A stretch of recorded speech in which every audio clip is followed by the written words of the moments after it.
Hey, what's up, good people? Welcome back to Stock Up with Larry Jones. Out here on a Sunday afternoon, stopping by a birthday party. Hope you guys are having a safe weekend thus far. We're going to talk about a few things. I'm going to mix a little inspiration in with, market updates like we always do. For those of you that don't know, my name is Stock Up with Larry Jones. I am Larry Jones of Stock Up with Larry Jones. You guys know. Hit the like, subscribe, and the notification bell, all right? And we'll go from there. I got a little shine going on up here. All right, so that's just the way the sun is hitting me. But listen, good people, there's a lot that we should keep our eye on coming up this week. Of course, Monday, tomorrow, Memorial's Day.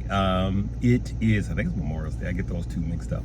But it is a holiday, so the markets will not be open on Monday, tomorrow. Okay, so they'll be open Tuesday. Now, we really need to keep our eyes on the markets and see what the market is telling us, because that runoff, that sell-off that we had, I believe it was Thursday, at market close is still very concerning for me, because like I showed you in an earlier video, it tanked. It literally sold off S&P, Dow, NASDAQ, and Bitcoin, right? Though crypto, and I'm gonna be bouncing from crypto to stock, so I'm gonna just intertwine these two. Ethereum is up 25% now in the last week, all right, and since the approval of the spot ETF. But back to the market. The market is very tricky, and we need to see. We're at critical levels of support with the overall market and crypto. Bitcoin has been trading sideways.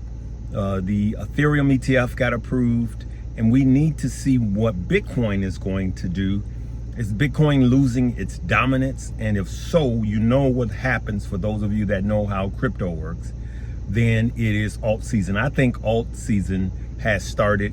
And I believe that this approval of the spot ETF is going to play a big part in this cycle's altcoin season, okay? And for those of you that don't know what altcoins are, it's not Bitcoin and it's not meme coins, right? Those are what altcoins are. All right, so I know we have a lot of new followers here too. We want to bring everybody along. We don't want anyone left behind. The truth be told, if every single person watching me makes money, life-changing money, it will not put a dent in how much money the market makers and institutions have been making and will continue to make, okay? And so it's enough to go around. That's why I do everything I say do to keep you guys informed that it's an ocean. It's not a fish tank. We're not fishing in a fish tank. We're fishing in an ocean, and it's enough for all of us to make good income, okay? So those are some of the things we want to keep our eye on, and we want to keep our eye on Tesla too. Tesla's got a lot going on, good and bad right now. Friday was a good day. I didn't really monitor it Friday, so when I saw that it was up, I was a little surprised that it was up, I believe 4 or 5%. As much as that, because it was trading down.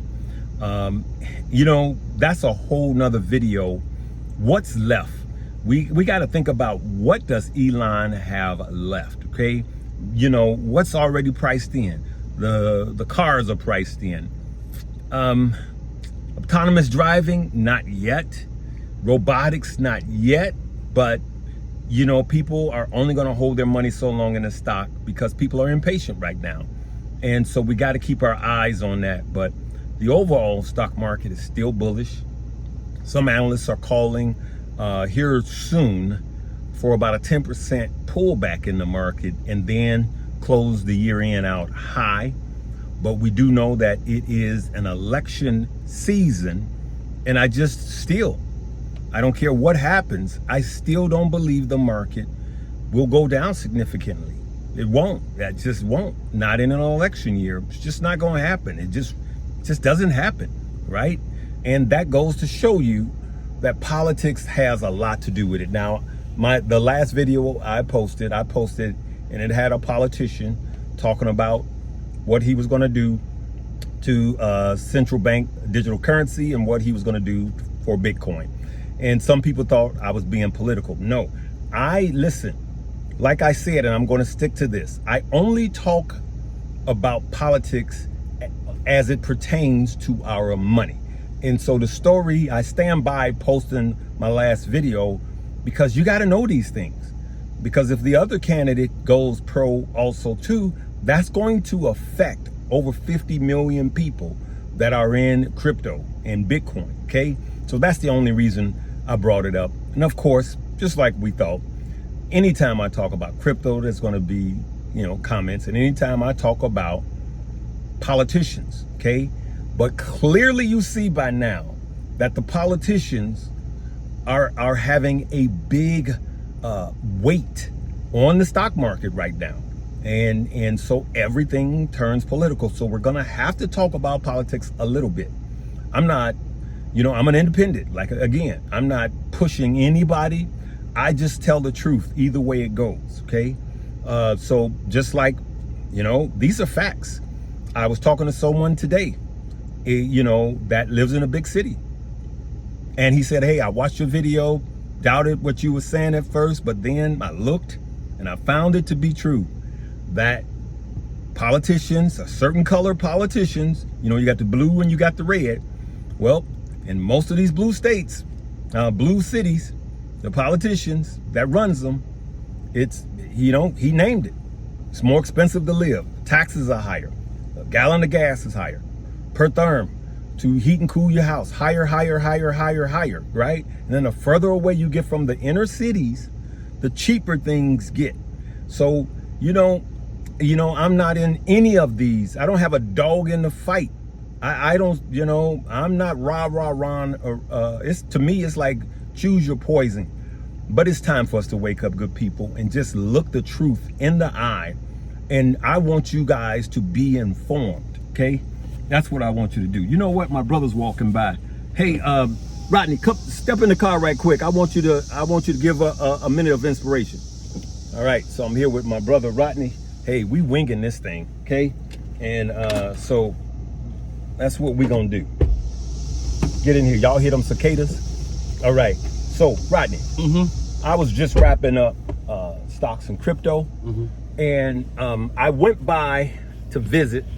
I was in town and I visited my brother's church, and he was saying something that I want you guys to know.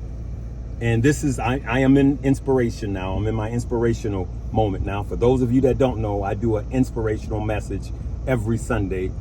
And I don't apologize for being who I am, which is a follower of Christ. Okay. But now in your message, you said something about how when a governor is getting ready to leave, how he does a pardon, and how God has pardoned us.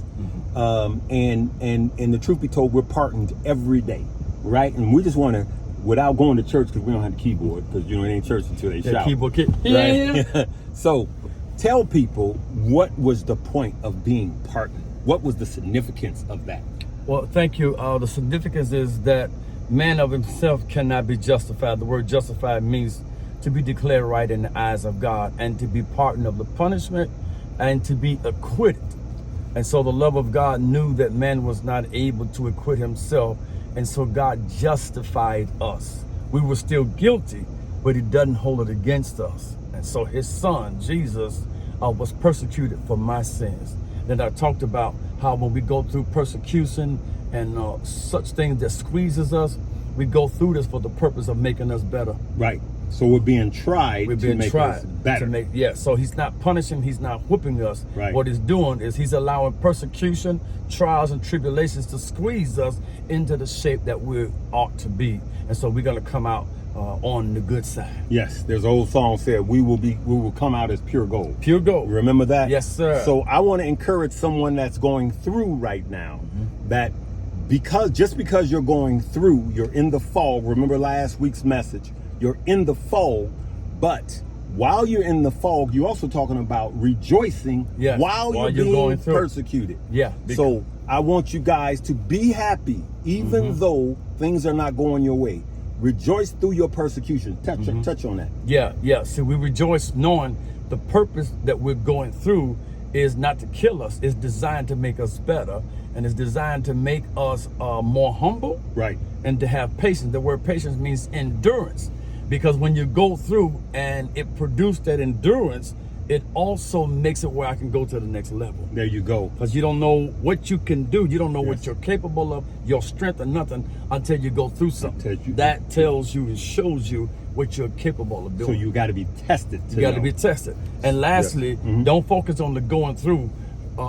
Focus on the coming out. There you go. If you focus on the fact that I'm coming out, it'll help you come out. If you focus on the going through, you won't get out. So don't concentrate on where you are, because that's not your story. Where you are is not your story. What you're going through is not your story. It's not the end. It's just a chapter of your life, right? Focus on the future. You may be walking through the fog, F-O-G, right now, but then soon you will realize that F-O-G was a favor of God. And that's what you want to walk in. You want to walk in the favor and not the fog. Listen, if anybody knows some of the tests and trials I've been through, it's this brother right here. He knows from whence I came. I had somebody die in my arms right in front of the house, right? And then we had to go to school in gang-infested neighborhoods. Literally, I walked to school when I snapped because I got tired of people telling me where I can't be. I literally walked to school with Uncle Bill's shotgun. All right? Yep, that's what I did. These are some of the things that could have consumed me. I could have been dead. I could have been in jail. I had a failed marriage, okay? It was horrible, and it's worse when you have a failed marriage in church, because church folk are the worst about ostracizing you, and I still go to church. But I understand the church is not the building, right, and it's really not the people, right? We say it's the people. It kind of is the people. The church is the body of Christ, but everybody sitting in a pew is not part of the church. Yeah. And so I've been stabbed in the hand, got the scars to show it, been shot, and that nicked my knee. So I wasn't shot in this area, shot in my knee. And Rodney, he's seen me in multiple fights with vice lords, fights with disciples. He's seen me fighting, okay, physically. So I shoulda and coulda been dead and gone. The song said, but God blocked it. But God blocked it. God blocked it. I mean, what's that? The football with the arm out? I can't do it because I'm holding this. God blocked it. And I'm just telling you guys that and I'm never gonna stop saying this. He knows that in 2018, I was driving Uber, going through the press. My wife going through the press, not depression, but the press. My wife at home crying. I worked all day at my regular job, and then I'm driving because I had goals. I was in the press. I was being tested, all right?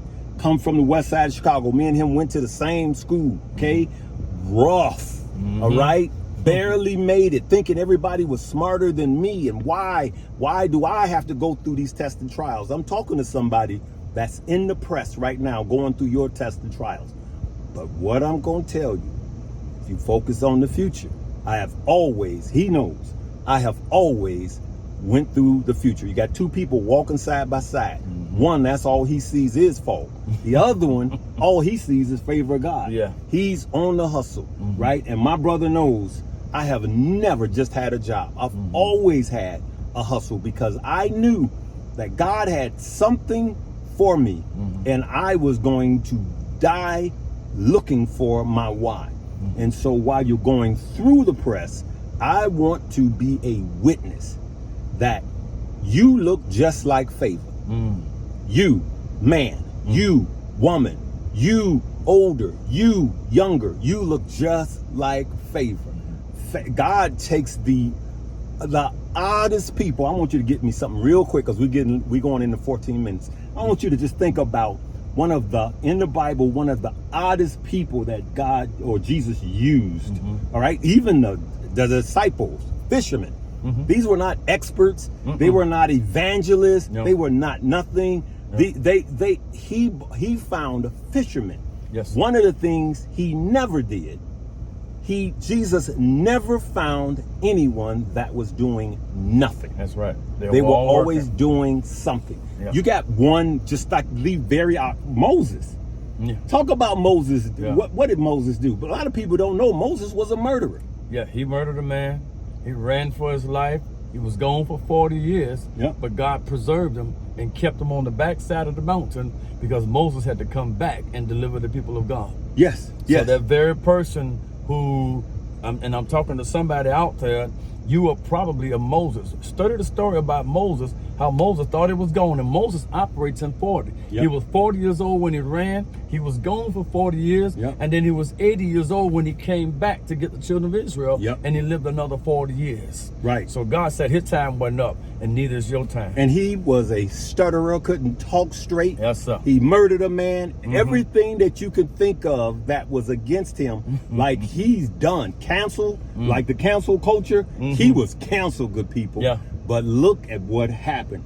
God uses fixer-uppers. Yeah. Yeah. He delivered almost 2-point-some million people out of the Red Sea. Yes. Moses. Yes. Yeah. And so you can look at story after story after story, and I can tell you this, and I'm going to end by saying this.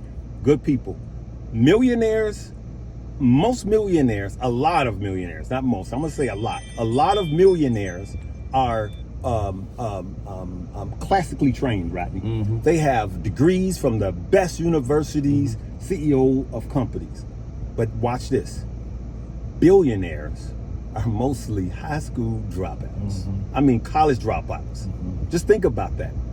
So don't let anybody draw a circle for you. Don't let anybody say because of your lack of education, because of your lack of color, you're a minority, or you grew up, or you're white and they called you white trash, and you grew up in a trailer park and you missing a few teeth, all of this stuff. Don't let anybody tell you what you're not. You are wonderfully made. God made you perfect. All you need to do is cut off the noise. Stop, even though you're in the fog and in the press, see that as favor. Start walking in your favor. Start seeing your future. Man, I had to come heavy today. I had a lot that I had to get off of my chest because I feel like somebody needed to hear this, including myself. Right? In the press with some personal things. Yeah. But you guys don't know, every time I hit that button and I smile and I just give you guys everything that I have. All right? You got anything to say in closing? I know, this is good and this is powerful. Another thing I want to say about Moses, he wasn't supposed to have been there. Right. Because Moses was born at a time when they was committing genocide.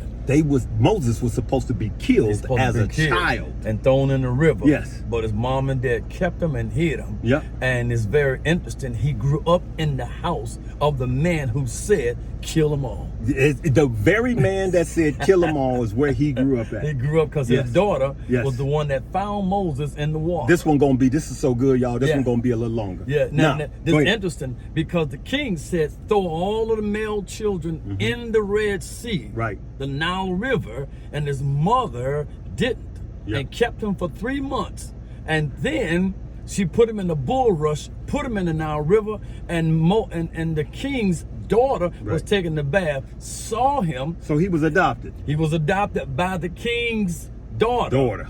Yep. And who raised him in the king's house. Look at that.